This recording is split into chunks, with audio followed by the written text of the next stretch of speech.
Bienvenidas, bienvenidos, gracias por estar en este programa y gracias a Steve Kiel-El-Ay, que está en México, presidente y director del Instituto de Economía y Paz. Con él hemos conversado en este programa en alguna otra ocasión con motivo del índice de paz global que este instituto realiza, y en esta ocasión porque han decidido desarrollar y presentan en México el Índice de Paz 2013 para nuestro país. Gracias, Steve, por estar en este programa, por hablar de lo que es este estudio que han realizado específicamente para México. Es un estudio de más de 90 páginas, en donde ustedes presentan un conjunto de informaciones y de indicadores sobre el tema de la paz. ¿De qué se trata? Gracias, es un placer estar aquí. Si vemos el índice de paz de México, lo que hacemos es considerar a los dos estados de México, y lo que hacemos o que hicimos fue medir el nivel de paz en esos estados. Utilizamos la ausencia de violencia, el miedo de violencia como una medición de la paz. Tenemos 7 diferentes indicadores que utilizamos y que abarcan cosas tales como la eficiencia del sistema judicial, de justicia, el nivel del crimen organizado, el nivel de encarcelamiento, el financiamiento para la policía, el número de homicidios y también el nivel de crímenes violentos, y por último los crímenes realizados con armas. Tenemos diferentes aspectos en estos indicadores en base a la validez de los datos, ¿sí? Para ver qué tan confiables son, y también en base a la importancia de los diferentes indicadores también, de modo que obviamente los homicidios son un componente importante, al igual que el financiamiento, sí, de la policía, que tiene un menor peso, por ejemplo. ¿Qué ven que impulsó a hacer un estudio como este? Bueno, si consideramos las razones detrás del índice de paz de México, nosotros tenemos el índice de paz global con una serie de estudios a nivel nacional o por país. Comenzamos haciendo uno en los Estados Unidos y luego hicimos uno para el Reino Unido. Seleccionamos a México como resultado de los altos niveles de publicidad internacional que hemos recibido en el curso de los últimos años en relación con la guerra contra las drogas. También México es una sociedad bastante desarrollada, de modo que es posible obtener datos razonables en lo que respecta a la sociedad. La otra cosa es que si consideramos los estados al interior de las naciones, vemos que hay una gran variación en los niveles de paz entre ellos. Al revisar la situación en México encontramos esa situación también, de modo que en muchas ocasiones la publicidad relacionada con México es bastante negativa, de modo que al hacer este índice de paz y identificar los estados con paz, nos ayuda, sí, a la capacidad de atraer inversiones extranjeras, porque las cuestiones de seguridad son claves en lo que respecta a las evaluaciones de las compañías y las empresas, y también aquellos estados más pacíficos tienen industrias turísticas más sólidas. De la misma forma, también podemos tener una mejor idea del tejido de la paz en la sociedad mexicana. ¿En cuántos lugares de México pusieron mayor atención? Bueno, no teníamos un enfoque en particular en algún estado en particular en comparación con otros estados. Lo que hicimos fue tomar a estos estados y revisamos datos y estadísticas para determinar acerca de esos estados qué era lo que había. Pero algunos de los factores más importantes que creo que descubrimos fue que si revisamos los últimos 2 años, la policía en México ha mejorado ligeramente. Sí, estamos hablando de una mejora de 7.4% de acuerdo a las mediciones del índice. Pero aún es demasiado temprano para ver si eso es una tendencia o no, pero sí claramente existe un incremento en ese sentido. Sí, aunque también ha habido un incremento en la violencia experimentada en México. Si regresamos a un periodo de 10 años, la paz en México se ha deteriorado en un 27%, si se mide de acuerdo con este índice. Y a lo largo de estos 10 años, sí veremos que hay un incremento del 78% en las tasas de homicidios y de un 74% en lo que es crimen organizado. Sí, en lo que respecta al crimen organizado, o sea, medimos las tasas de extorsión, de secuestro y en los consumo de drogas. En los ángulos que ustedes destacan está el tema de la corrupción, por ejemplo. ¿Qué en particular encuentran en México sobre este fenómeno? Pues bueno, si consideramos la corrupción en México, claramente hay un problema. Nosotros utilizamos las mediciones de Transparencia Internacional y ellos tienen un barómetro de corrupción que es una encuesta aleatoria acerca de la corrupción. Analizamos la corrupción al interior de la policía y vimos que el 90% de los mexicanos piensan que la policía es o corrupta o altamente corrupta. Y si analizamos a los funcionarios gubernamentales, recuerdo que es algo así como el 88%. Lo más interesante es que ha habido un descenso en el caso de las empresas. 50% de los mexicanos perciben que las empresas son corruptas. Y se reduce esa cifra a un 40% en relación con el ejército. Estamos hablando de 50 puntos aproximadamente, algo excepcional en ambos casos. ¿Son encuestas de percepción sobre la corrupción? Yes, that's correct. Así es. Índice de percepción altísimo. So if we look at it, sí. Si lo ponemos en contexto, lo que hemos encontrado es que las mediciones de la corrupción en la policía se encuentran entre las más altas del mundo. Yo creo que esta encuesta en particular, analizó a 128 naciones y creo que en México era de las 4 últimas. Si lo combinamos con otras formas de corrupción en México, incluyendo la de las empresas y el ejército, lo que encontramos es que la corrupción sigue siendo o estando por debajo del promedio global, pero no demasiado bajosa en comparación con la policía. El caso de la policía, dice usted, 90% de la población considera que es corrupta. Es un indicador muy grave, digamos, para una institución policíaca. Sí, es correcto. Después de la pausa, cuéntenme del instituto y volvemos.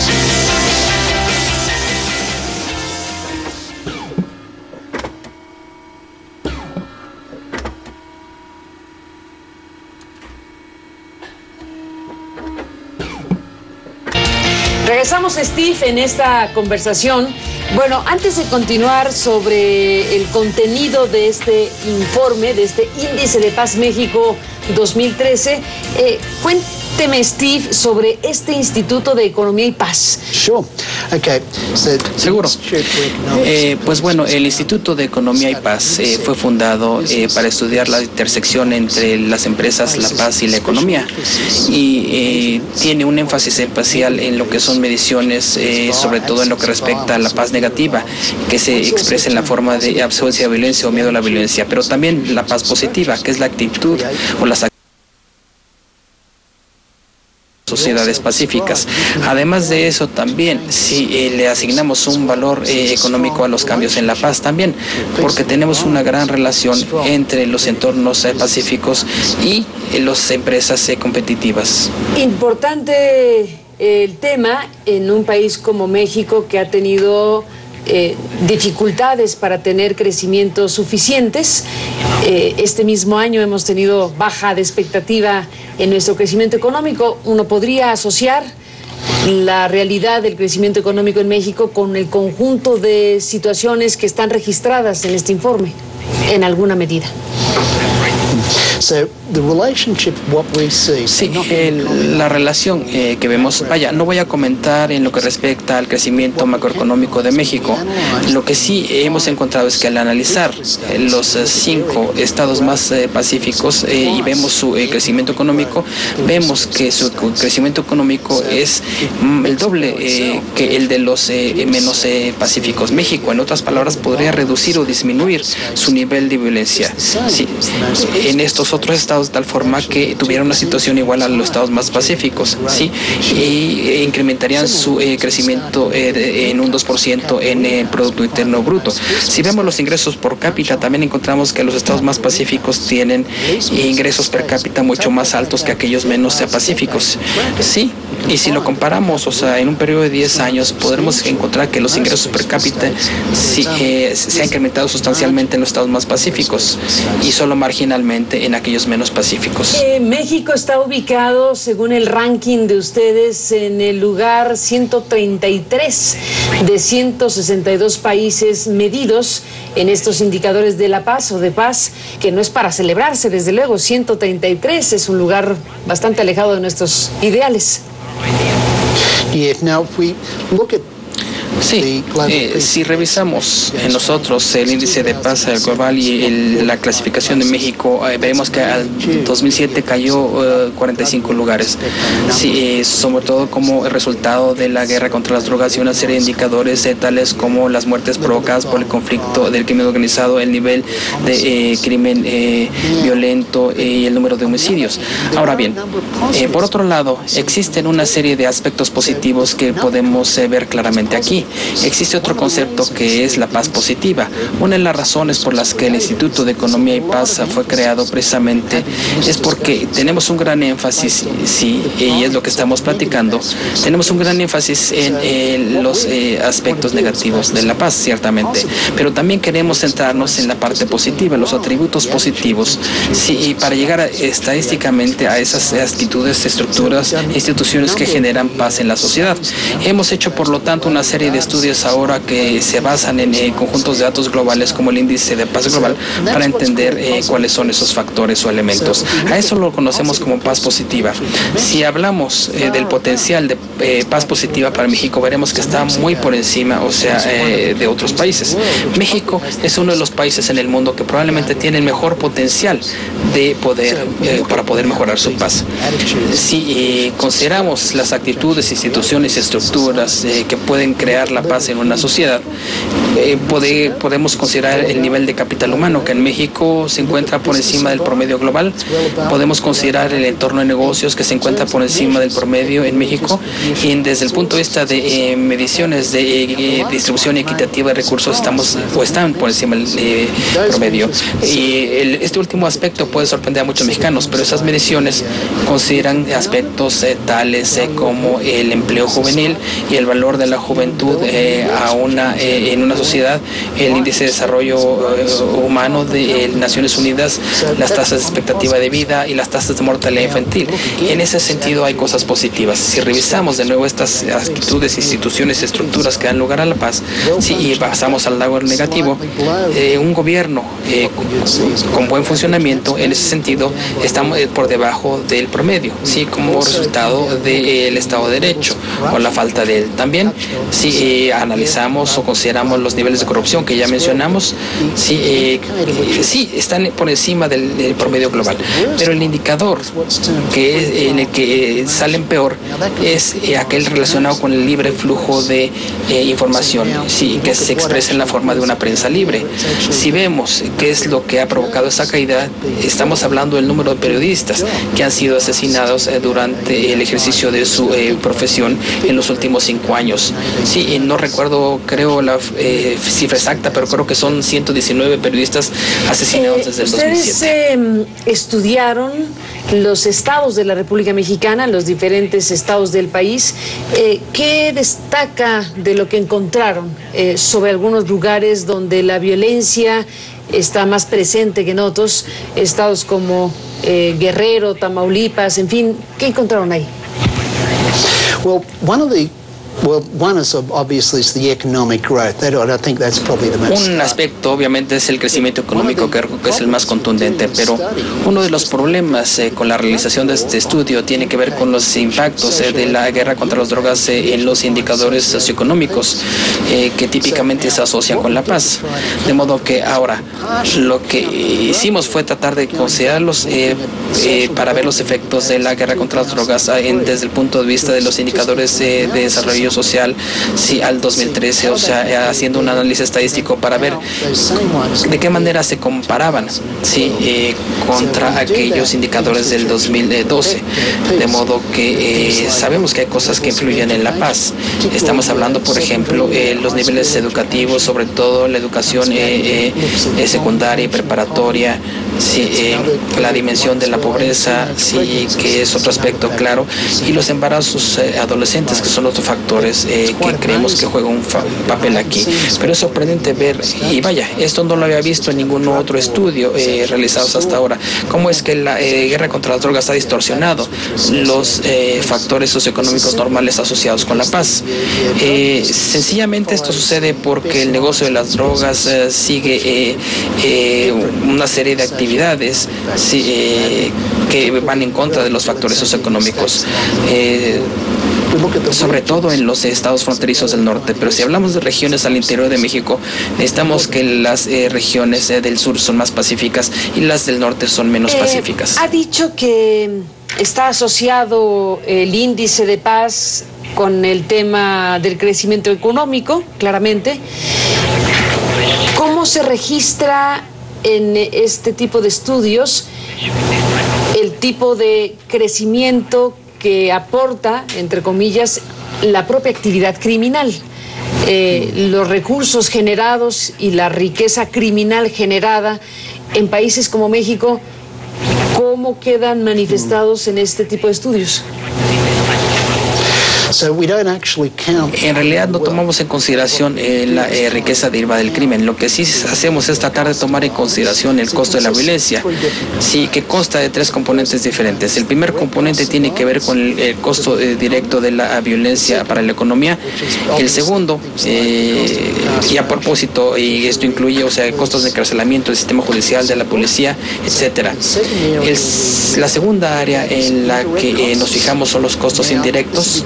Aquí estamos hablando de la pérdida de salarios durante la vida que hubieran vivido las víctimas de homicidios, al igual que los salarios perdidos por aquellas personas que han resultado lesionadas o incapacitadas por la violencia. Y por último, estos factores tienen un efecto en la economía, en lo que los economistas denominan un efecto multiplicador. Sí, porque si tú introduces un nuevo dólar en la economía, por ejemplo, si alguien, o sea, no es asesinado, esa persona va a gastar dinero, sí, lo cual va a generar empleo para otras personas. A eso se le conoce como un efecto multiplicador.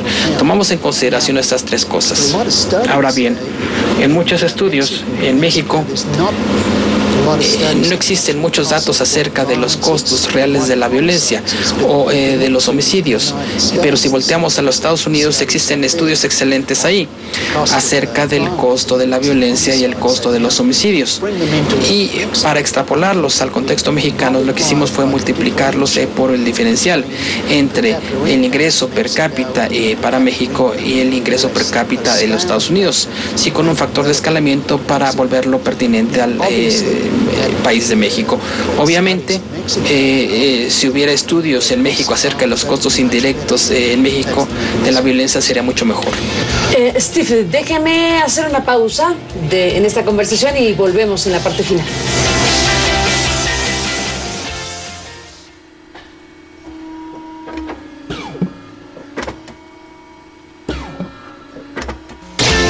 Pues entramos en la parte final de esta conversación sobre este primer índice de paz México 2013.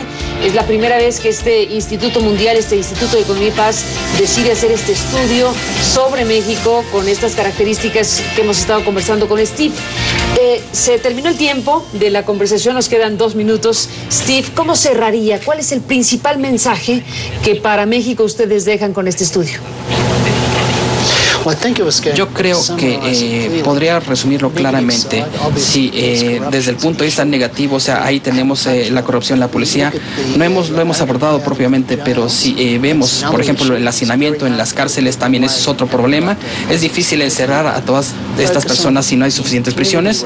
También las tasas de impunidad es otro aspecto muy importante. Y lo que hemos encontrado es que existe una gran relación entre la confianza que los ciudadanos tienen en la policía y las tasas de impunidad asociadas con los homicidios. De modo que eso es la parte negativa.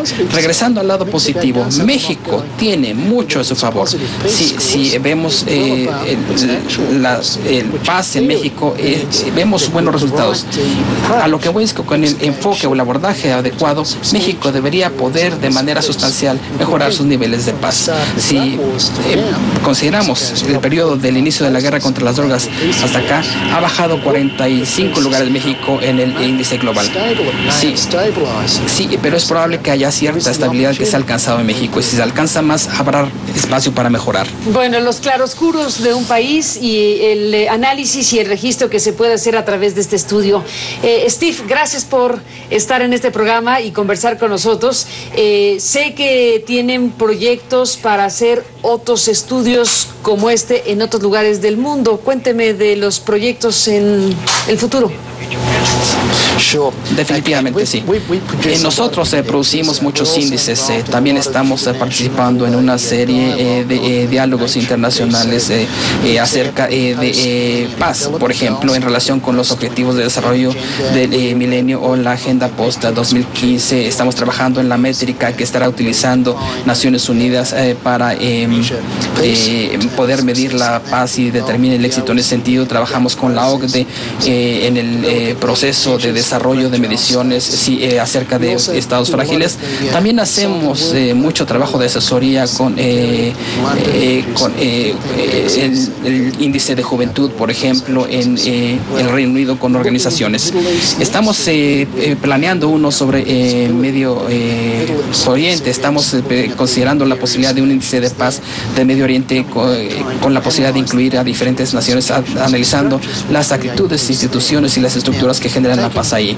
Ahora bien, a partir del trabajo que hemos hecho con el índice de paz global, México sí es fácil relativamente, sí, pero al empezar a ver la posibilidad de hacerlo en Medio Oriente y sus actitudes, instituciones y estructuras, estamos tratando de ver cómo podremos adaptarnos a estas diferencias culturales. Bueno, seguiremos de cerca lo que harán en estas materias. Por lo pronto, Steve, gracias por venir a hablar de este índice de paz México 2013 que se está presentando en México en esta semana, y bueno, pues estaremos al pendiente de las respuestas, comentarios, reacciones que esto genera en México, en la sociedad y en el ámbito gubernamental. Gracias, Steve, por estar aquí y hasta la próxima. Bienvenido a México. My pleasure. Gracias. Es un placer. Y gracias a usted que nos permitió acompañarles en el programa Pásela Bien, y lo esperamos mañana.